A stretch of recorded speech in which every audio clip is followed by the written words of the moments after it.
Welcome back to AG Chelsea TV. This is a YouTube channel for news, stories, and analysis surrounding Chelsea Football Club. I will update new video every day.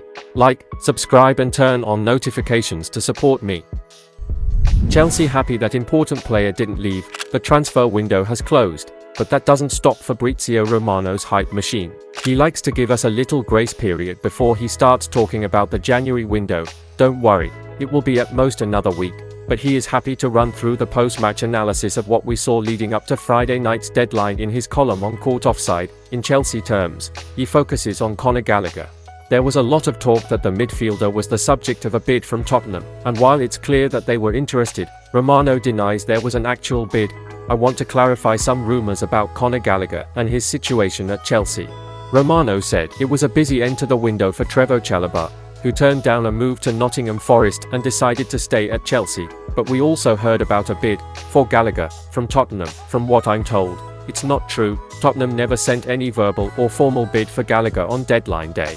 From what I'm told, Gallagher was on their list as a potential option on deadline day, but only in case they were going to sell Pierre-Emile Højbjerg. Atletico Madrid made an offer to sign him on loan with no obligation to buy, and for Tottenham it was impossible to accept that proposal. So, in the end, Spurs never sent any bid for Gallagher, even if he was on their list. The Højbjerg deal collapsing around lunchtime meant there was never anything concrete, and Gallagher never really came close to a deadline day exit from Chelsea. It's also worth saying that Chelsea are very happy with him staying because they believe he could be an important player for them this season. It would have been made to sell him. He's one of the few players who has started every game for us this season. How could you even consider selling someone that important, let alone to your huge rivals? Gallagher has stayed, and if he continues playing every week, why would he considering leaving in the future either? Chelsea receive Levi Colwill injury update. Chelsea have been handed an update on the fitness of young defender Levi Colwill. According to reports, amid concerns over a potential injury, the Cobham Academy graduate has impressed since making his way through the ranks, enjoying successful back-to-back loan spells with Huddersfield Town and then Brighton and Hove Albion. This summer saw plenty of speculation over the future of Colwill, with uncertainty over whether he would stay with the Blues. The 20-year-old was linked with a return to Brighton. Meanwhile, rivals Liverpool and Manchester City were also believed to be interested. However, he had dashed any hopes of those clubs as pen was put to paper on a new contract that runs all the way until 2029. Colwill's start has been decent so far, though Mauricio Pochettino's use of him within the new system has been slightly peculiar. The defender has been placed at left back, with teammate Ben Chilwell playing as a left winger rather than a wing-back or a full-back as he usually would. It has, at times, led the Blues to being slightly disjointed down the left, with changes expected later on in the season to a more natural fit for all involved. For now though, Colwill is impressing and has even earned himself a call-up to the senior England international squad. According to the secret scout, there have been scans to check that Colwill is fine after the defeat to Nottingham Forest at the weekend. So far, so good though, as it seems as though he has been cleared to join up with the rest of the team at St George's Park before the next set of qualifiers. It's positive news for the Blues, who have had their fair share of injury concerns within just a few weeks of the Premier League season getting underway. Pochettino will drop Conor Gallagher after 1-0 defeat. Mauricio Pochettino must now drop Conor Gallagher for Romeo Lavia after Chelsea suffered a 1-0 defeat to Nottingham Forest.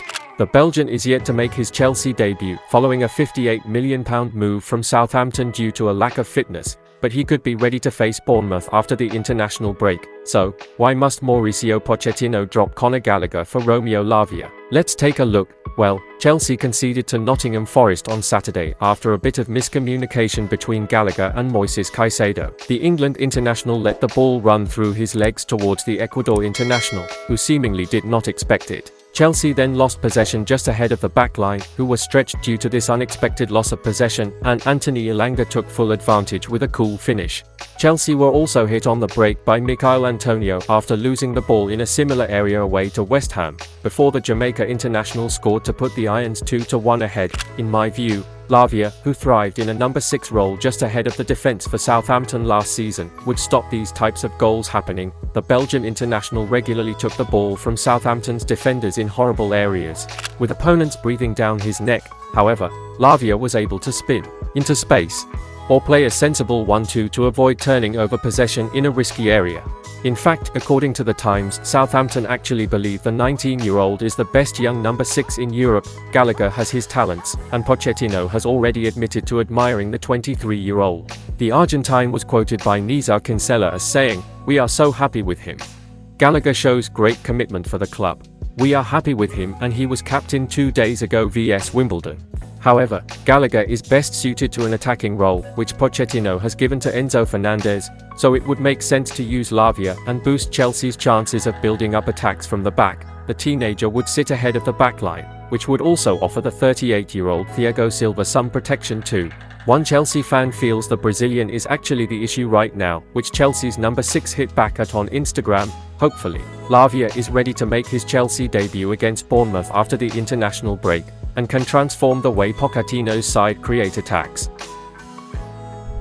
Chelsea offered Sancho swap deal. Fabrizio Romano is expecting a meeting between Manchester United boss Erik ten Hag and Jadon Sancho this week after winger's social media outburst. Sancho didn't travel with the Man United squad for their 3-1 defeat to Arsenal in the Premier League on Sunday, with Declan Rice and Gabriel Jesus injury-time goals putting the Red Devils to the sword. His absence left many wondering why he'd been left out of the squad after coming off the bench in all three of Man United's first 3 Premier League fixtures. Jadon, on his performances in training, "We did not select him," Ten Hag said of Sancho is his post-match press conference. "You have to reach a level every day at Manchester United and we can make choices in the front line.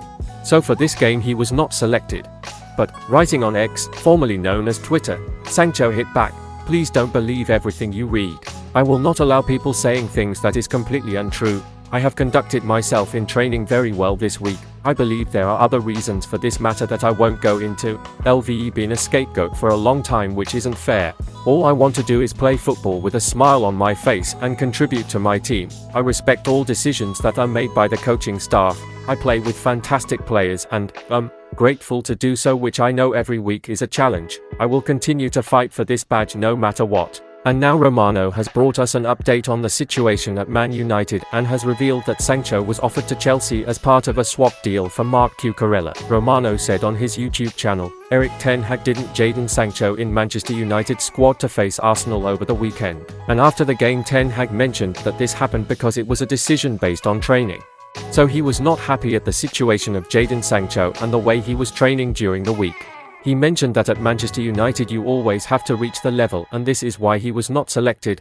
After a couple of hours, Jadon Sancho replied with a public statement, a very strong statement, by mentioning, "Don't trust everything you read about me," and about him fighting for this badge. So a very long statement in which Sancho was basically denying any story from Erik ten Hag on the training approach from the player, but he was mentioning that probably there are other reasons that he can't mention in public. A really tense situation, and what I can mention is that this tension around Jadon Sancho was already there in the last 2 or 3 weeks. Erik ten Hag, and not just Erik ten Hag himself, but also other people on his staff, were not so happy with the level of training of Jadon Sancho, so they were expecting something different. But it is also true that Jadon Sancho's position is very clear. He believes that there is something else not related to his training performance, and this is why he was not selected for the game with Arsenal. He doesn't want to mention that, as he said in the public statement, but the situation looks tense between Ten Hag and Sancho. Also, Ten Hag believes he did his best to help Sancho in a difficult moment last season, so he wants Jadon Sancho to perform in the best way possible, otherwise he is not going to be part of the squad. Speaking to sources who are close to Sancho insist that he's doing his best and they believe it was a different decision. We will have to see how it will evolve. For sure the situation remains tense. We can also confirm that the answer from Manchester United after the statement of Sancho was like the message from the manager after the game. It was pretty clear. We stand with what the manager said in the press conference. Now what we expect is a direct face-to-face contact between Ten Hag and Sancho to clarify this issue already this week. So let's see how that will go, what kind of conversation there will be, and we will know more. Let's see also how the player will react. Romano added, "I want to touch also on one more point, guys, because we had rumors about Jadon Sancho to Chelsea in the final weeks of the transfer window.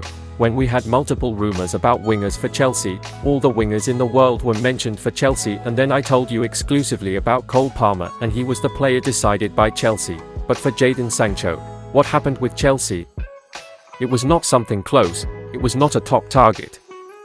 The name of Jadon Sancho only came on the table when Man United and Chelsea discussed about Marc Cucurella. So there was the name of Sancho on the table as like a possible name to include in a swap deal with Cucurella to United. And that's the end of this video. Don't forget to subscribe and turn on notifications to support me.